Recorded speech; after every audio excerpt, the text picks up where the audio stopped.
So kasi, pinapayagan ko kainin nila kahit mayroong buhangin. Bakit? Kasi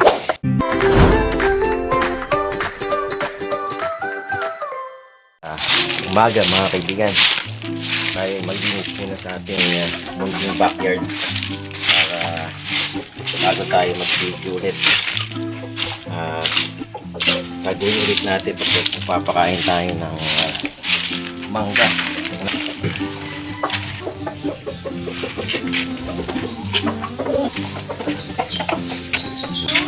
Ano natin? Sayang, papakain natin. Mangga.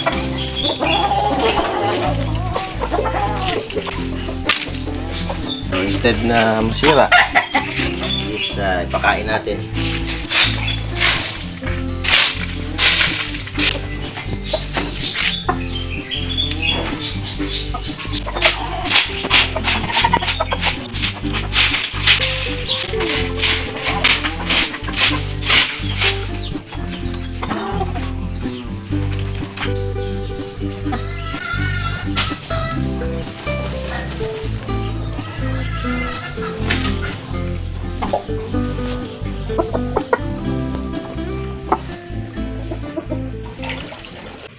Okay mga kaibigan, nakikita nyo naman yung mansyon ng aking asawa medyo may kahiligan talaga siya sa manok, sa halaman. So kung kayong yung mga misis o kanyang mga kaibigan medyo may hilig din ng konti sa paghahalaman, subscribe kayo at ilalagay ko yun mamaya sa description box yung kanyang page. Salamat at tara, mag-cut na tayo ngayon ng mangga para sa ating mga manokis.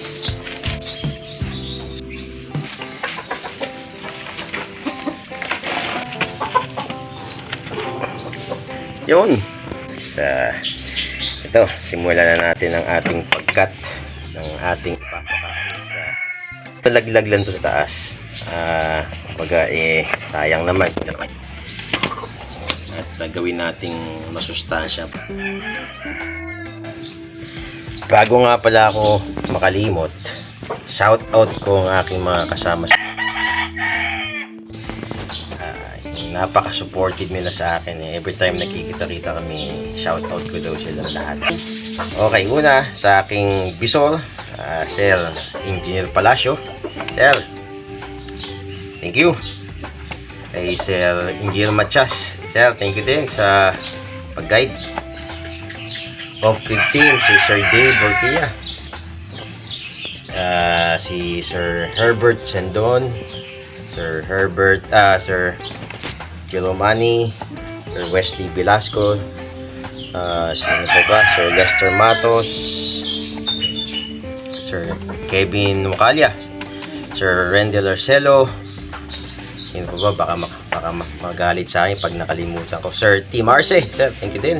Ang ibang party ng MOS LMMD, si Sir Basco, yan, patiin ko na rin si Ma'am Rochelle, hindi ko na shout out.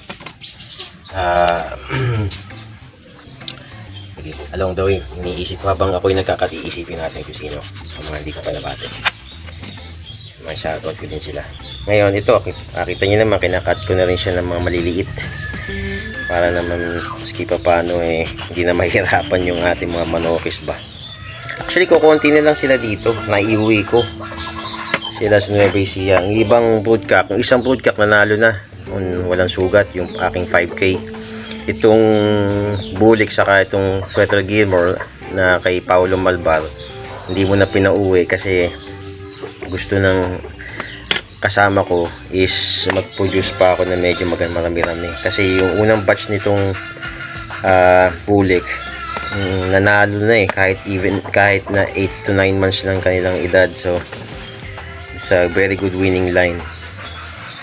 So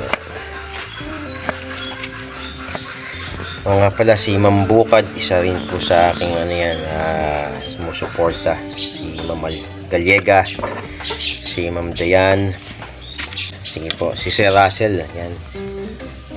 Hatiin na rin natin sila. Teka, habang nag-iisip ako ng sino pa isa-shoutout ko, try natin ipakain.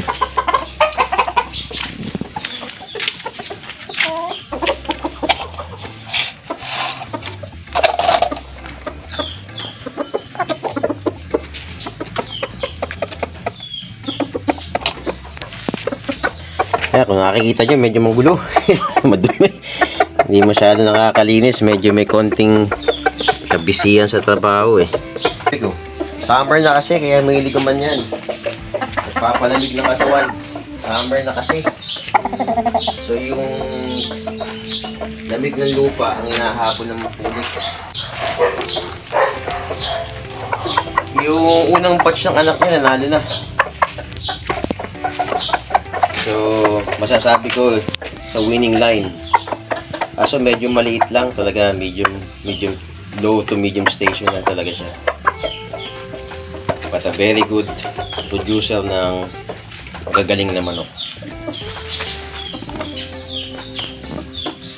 Busin na lang natin ito. Ilan na lang naman sila. Hindi naman na ganun karami. So kasi, pinapayagan kong kainin nila kahit mayroong buhangin. Bakit? Kasi, pag pumasok sa kanilang balon-balunan yan, mabilis silang matutunaw ang kanilang mga pellet or kanilang mga grains sa kinain. Yun ang purpose din naman ng buhangin sa balon-balunan ng ating mga manok. Yan. Teka, baka may nakalimutan akong i-shout out at magtampo sa akin. Si Sir Noel, Sir Noel, get well, sir. Alam kong medyo nahihirap ka na rin yatang dahil sitwasyon. Dasal lang tayo, panalangin. Oo nga pala, baka makalimutan ko rin yung aming mahal na chikero, si Ma'am Marina Bugayong, si Ma'am Sharon, ang director namin. Shoutout ko na rin kahit hindi sila nakasubscribe, ma'am. O kahit sila hindi nanonood, shoutout ko na rin. baka mapagalitan tayo, baka sabihin hindi ko man lang sila nabati. Ma'am Marina and Ma'am Sharon, thank you. At sana po mag-extend kami. Salamat po. Yes, tapos na. Okay, and oo nga pala, sa aking kabatch, salamat din. Shoutout din kay Sir Mikoy, si Sir JD. Sir, salamat sa inyo. And sa aking masugid na kaibigan dito sa aking vlog, si Gumason. Sir, salamat. Alam kong every video ko ay nakasubaybay ka. Yung inahin mo, anytime sabihin mo sa akin, bibigay ko sa'yo. Okay, pangako ko sa'yo yan. Okay, saka yung aking kaibigan na umalis na, Sir JD, kung nasan ka man, good luck sa ano mo. At ulitin ko ulit, Sir Gumason, salamat yung inahin mo. Bibigay ko sa'yo, just let me know, bibigay ko sa'yo, ha? Pangako ko sa'yo yan. Okay, shoutout nga din pala kay Sir Mark Cadiz. Mahilig din pala sa magmamanok si Sir Mark. Sir, thank you. At parehas din tayo mahilig sa pag-aalaga ng manok. Alam ko may farm ka din yata, sir. Baka naman pwede makahingi na magandang winning line mo dyan. At may dagdag sa aking collection ba. Salamat, sir. Thank you. And kay Ma'am Jillian, salamat din. And kung sino man sa lahat, kahit di kayo nanonood ng vlog ko banggitin ko na din kayo. Thank you. Sana mapadaan kayo sa aking maliit na channel. Salamat. Kay Sir Joriel, sir, kahit di ka nanonood, kay Ma'am Josh, thank you. Salamat sa inyo. And to my family sa MOSL MMD. Salamat sa panonood. At sa susunod, dadayo ako sa Nueva Ecija para makita natin ang aming farm doon naman. It's small backyard lang naman. But namimiss ko na rin makakita marami-raming mga aking mga na-produce. And hoping na maging matagumpay kasi mag-e-entry naman kami sa Nueva Ecija doon sa amin. And yung unang patch nga ng bulik, nanalo na yung aming first entry. Very good. And sana magdire-diretso. Salamat! At sa aking mga ka-ERC family, salamat sa inyo.